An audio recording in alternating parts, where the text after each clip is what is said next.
passe la parole à Majed Bamia, qui est responsable Euromed de la délégation générale de Palestine auprès de l'Union européenne, tant pour nous donner ces informations concernant la situation en Palestine, mais aussi, parce que c'est quand même le thème de ce meeting, hein, c'est nos interventions bientôt que nous aurons à faire à l'occasion des élections européennes, c'est de nous donner aussi son opinion sur ce qui se passe auprès de l'Union européenne. Je vais essayer d'expliquer ce que j'appelle par changement de mentalité très rapidement et très concrètement.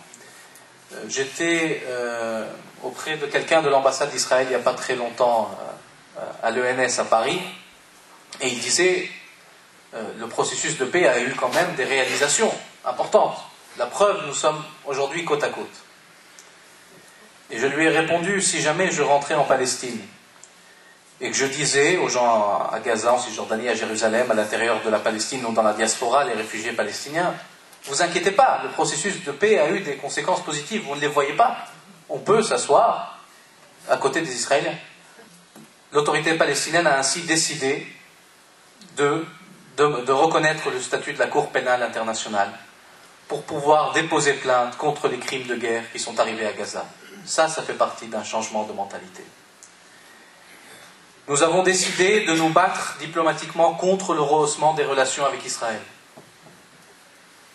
Et nous avons décidé, je sais que c'est la moindre des choses, de fêter culturellement Jérusalem, capitale de la culture arabe 2009. Ce que Israël considère comme une provocation son nom, au point d'aller dans les écoles ramasser les ballons, autant de risques et de menaces sur sa sécurité nationale, et d'interdire toutes les festivités culturelles, au point que le conseiller du président a dit « Nous sommes en train de mener une guerre des gangs culturels ». Nous devons affronter cette occupation, là où elle se poursuit, sur le terrain.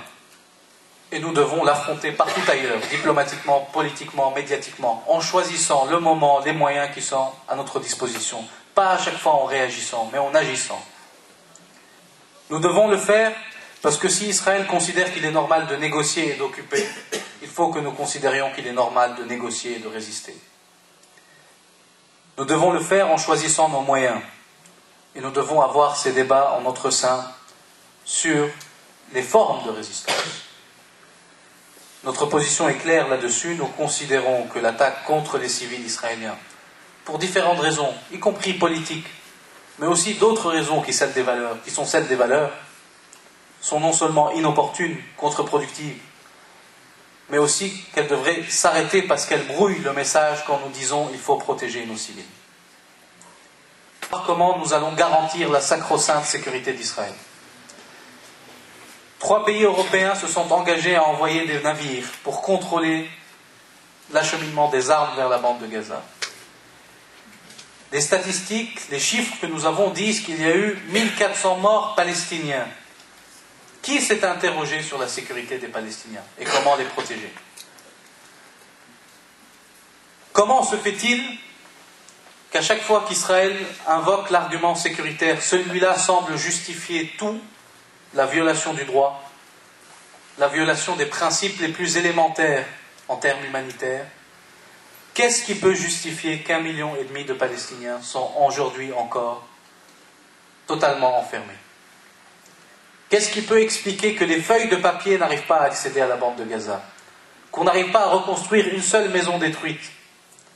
Qu'est-ce qui peut justifier aujourd'hui encore cette colonisation qui se poursuit? Quel argument, à part celui de l'annexion et de l'occupation qui se pérennise, peut le justifier?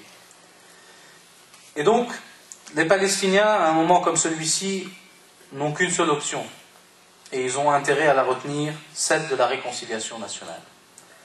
Pas sur n'importe quelle base. Il ne s'agit pas d'une réconciliation entre l'OLP et le Hamas. Il s'agit d'une réconciliation entre les différentes factions palestiniennes au sein de l'OLP. Un des grands acquis de cette lutte nationale, dont nous devons faire le bilan aujourd'hui face à tous ces problèmes que nous avons à affronter, peut-être un des seuls grands acquis de cette lutte nationale, ça a été d'avoir un représentant des Palestiniens. Ce représentant s'appelle l'Organisation de libération de la Palestine. L'objectif doit être l'intégration de toutes les forces palestiniennes au sein de l'OLP. Pas de structure concurrente, pas de conflit, pas de concurrent à l'OLP. Il n'y a pas une seule force qui représente l'ensemble des Palestiniens, que ce soit le Fatah ou le Hamas. Et contrairement à d'autres cas, dans d'autres endroits de la région, ces deux forces sont populaires. Et ils ont une vraie assise. Et donc, s'ils ne se réconcilient pas, inévitablement, une partie du peuple palestinien sera contre l'autre. Il ne s'agit pas d'une force qui vient comme une alternative à une autre, et c'est terminé. L'histoire politique palestinienne ne s'est pas terminée au moment des élections de 2006. C'était un moment, une élection, il peut y en avoir d'autres avec d'autres résultats. Les Palestiniens doivent accepter le fait qu'il faut revenir au peuple palestinien pour qu'il choisisse à intervalles réguliers le programme, les idées auxquelles il convient de revenir. Et nous devons retrouver les cadres pour avoir nos débats. Pendant longtemps, ça a été l'OLP. Le fait que le Hamas soit à l'extérieur de l'OLP ne facilite pas cette tâche. Et donc, il est prioritaire que dans cette réconciliation, l'OLP soit réactivée, qu'elle reste l'adresse des Palestiniens, puisque nous n'avons pas de maison, mais nous avons une adresse, mais que ce soit une adresse dans laquelle l'ensemble des forces puissent se reconnaître. C'est pour ça que la priorité, ça doit être que le mouvement national palestinien soit de nouveau en état de marche, pour affronter les défis colossaux qui se présentent à lui. Je ne sais pas si on pourra revenir à des négociations avec la partie israélienne. La partie palestinienne a demandé des gages, cette fois-ci, avant de revenir à ces négociations. Il est clair que sans un changement réel de l'attitude de la communauté internationale, notamment les États-Unis, cela n'aura pas de sens. Notre priorité, c'est toujours de trouver une solution politique à ce conflit, parce que nous ne croyons pas qu'il y a une solution militaire. Et Gaza a confirmé que nous n'avions pas les moyens d'une solution militaire. Mais cette solution politique se fera aussi par un rapport de force. Et je l'ai dit, nous avons à notre disposition des moyens juridiques, politiques, sur le terrain de résistance populaire qu'il faut mettre à profit. Le premier des pièges dans lequel vous ne devez pas tomber, c'est d'être le reflet des divisions palestiniennes. Qu'il y ait des affinités, c'est une chose normale. Mais au bout du compte, vous soutenez la lutte du peuple palestinien. En 2006, quand le Hamas a été élu, l'Union générale des étudiants de Palestine, que je présidais à l'époque, a levé un slogan. Les dirigeants de l'autorité palestinienne ont changé, pas nos droits. On peut être en accord ou en désaccord avec les moyens que la résistance utilise, mais la cause que cette résistance défend reste légitime. Que dans les prisons israéliennes, dans les 10 000 prisonniers palestiniens, il y a toutes les factions. Que dans les députés palestiniens emprisonnés, il y a un certain Marwan Barghouti, ancien secrétaire général du Fatah en Cisjordanie. Qu'il y a un certain Ahmad Saadat, secrétaire général du Front populaire de libération de la Palestine. Et qu'il y a un certain Aziz Douek, président du Conseil législatif palestinien du Hamas. J'essaierai de leur rappeler que dans les martyrs qui sont tombés à Gaza, les bombes israéliennes n'ont pas fait de distinction.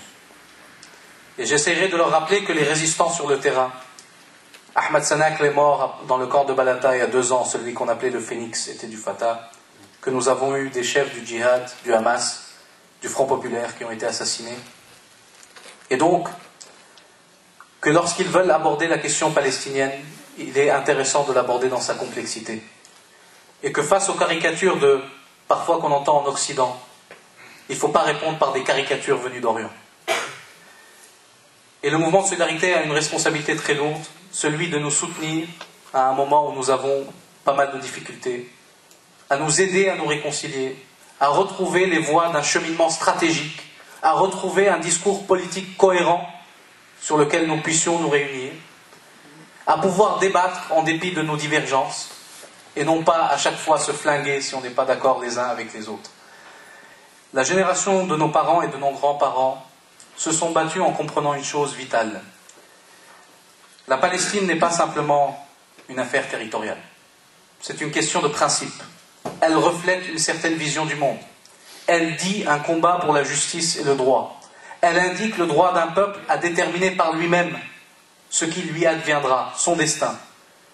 Elle dit que les hommes, où qu'ils naissent, sont libres et égaux en droit. Ces choses-là ne s'arrêtent jamais.